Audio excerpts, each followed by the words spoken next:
আসসালামু আলাইকুম ভাই। ভালো আছেন? আলহামদুলিল্লাহ। কি নাম ভাই আপনার? রুবেল। রুবেল ভাই না? রুবেল ভাই, আপনার গাড়ি তো খুব সুন্দর করে সাজাচ্ছেন। আপনার মাথার উপরে ফ্যান, তারপরে আপনার গাড়ির এই যে সামনে বাসের মতো খুব সুন্দর করে লেট লাগাইছেন, পানির বোতল। তো এর আপনার এগুলোকে আসলে ভালো লাগা থেকে করেছেন? হ্যাঁ, আমার ভালো লাগার জন্য করি। না, আপনার গাড়িটা খুব শৌখিন মনে হচ্ছে, মানে শখের গাড়ি নাকি? হ্যাঁ, শখের গাড়ি লাগছে। খুব শখের গাড়ি না? জি। যাও রুবেল ভাই, কত টাকা ভাড়া হয় প্রতিদিন আপনার?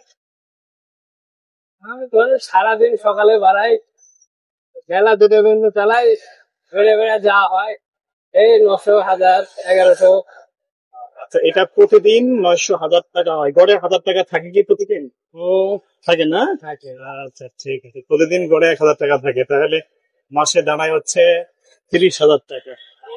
আপনি তাহলে আপনি গাড়ি চালিয়ে প্রতি মাসে 30,000 টাকা ইনকাম করতে পারেন তাহলে ইনশাল্লাহ। রুবেল ভাই, আপনার গাড়ি চালিয়ে প্রতিদিন প্রতি মাসে মোটামুটি 30,000 টাকা থাকে। এই 30,000 টাকা দিয়ে মোটামুটি আপনার যা স্বপ্ন ছিল, স্বপ্নগুলো পূরণ হওয়ার অনেক মাধ্যম হিসাবে আশা করি যে মানে চলে, তাই না? যে পূরণ হয়। বাড়ি করেছেন? জি না, বাড়ি করিনি, বাড়ি আছে টিনে। চীনের বাড়ি। যে আপনার গাড়ি চালানোর বয়স কতদিন হচ্ছে? আমার গাড়ি চালানোর বয়স আছে 17 বছর। 17 বছর। জায়গা কিনেছেন? জি না, জায়গা কিনেন না? আমার বাপের বাসাতে থাকি। বিয়ে শাদী করছেন? জি। রুবেল ভাই, যা হোক, আমি আপনাকে ধর্মীয় কিছু প্রশ্ন করি। সেটা হচ্ছে, আমরা নামাজ কি আপনার হয়? জি না, আমার শুক্রবারে খালি নামাজ পড়ি। শুধু শুক্রবারে নামাজ হয় নাকি? আচ্ছা, বলেন তো কোন নামাজের সেজদা রুকু সেজদা করতে হয় না, জানেন আপনি? না, আচ্ছা, আপনি আমাকে একটা কালেমা শোনা। আমাদের কালেমা, প্রথম কালেমাটা কি বলে? নামাজ পড়াই জানি না। আপনি ছিলেন। নামাজ পড়া জানেন না বা কালেমা নাকি? একটু কালেমা না জানলে। সত্যি কথা বাবা, ঠিক আছে, যদি কালেমা না পারেন তাহলে কি আপনি আহ একজন মুসলমান হওয়ার জন্য কালেমা অবশ্যকীয় যে কালেমা জানতে হবে। একটা কালেমায়ে তাইয়্যিবা, যেটাকে বলা হয় লা ইলাহা ইল্লাল্লাহু মুহাম্মাদুর রাসূলুল্লাহ, এটাকে আপনি বলতে পারেন? হ্যাঁ, বলেন দিনি। হ্যাঁ, এই যে পাচ্ছেন। ওই যে আপনি বলে দিলেন ওর জন্য। হ্যাঁ, হ্যাঁ, হ্যাঁ, হ্যাঁ, এখন বলেন। বলেন, আপনার উচ্চারণটা কিরকম হচ্ছে দেখি। লা, বলেন। লা ইলাহা ইল্লাল্লাহু মুহাম্মাদুর রাসূলুল্লাহ।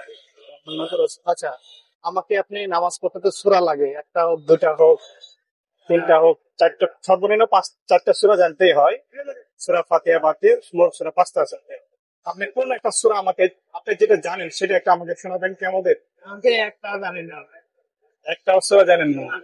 নামাজ পড়েন কি দিয়ে, কি বলে নামাজ পড়েন? ওই হুজুরে যা বলে তাই বলে চলে আসে।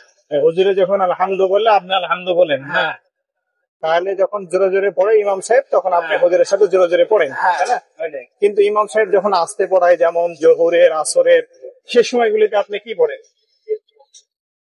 আপনাকে তো একটা জিনিস পড়তেই হবে। নামাজ যেটা আপনি আদায় করেন, শুধু নামাজ পড়লে তো হবে না, কিছু তো ওর মধ্যে দোয়া, তাসবিহ আছে। সেগুলো কি পাঠ করেন আপনি? না শুধু দাঁড়িয়ে থাকেন? শুধু দাঁড়িয়ে থাকি। শুধু দাঁড়িয়ে থাকেন? নামাজ কি হবে এভাবে? জানি না। আপনি যদি এভাবে নামাজ পড়তে যান, আপনার নামাজ হবে না, কারণ আপনি কিছুই যখন করছেন না, আপনার নামাজ তো হবে না। অন্তত যদি আপনি কিছু নাও জানেন, তাহলে আপনাকে সুবহানাল্লাহ বা আলহামদুলিল্লাহ এটা করতেই হবে, ঠিক আছে না? তাহলে আপনাকে আহ নামাজ পড়ার যে সূরা, তারপরে আপনার দোয়া, কালাম, এগুলো যদি না শিখেন, আর কবে শিখবেন?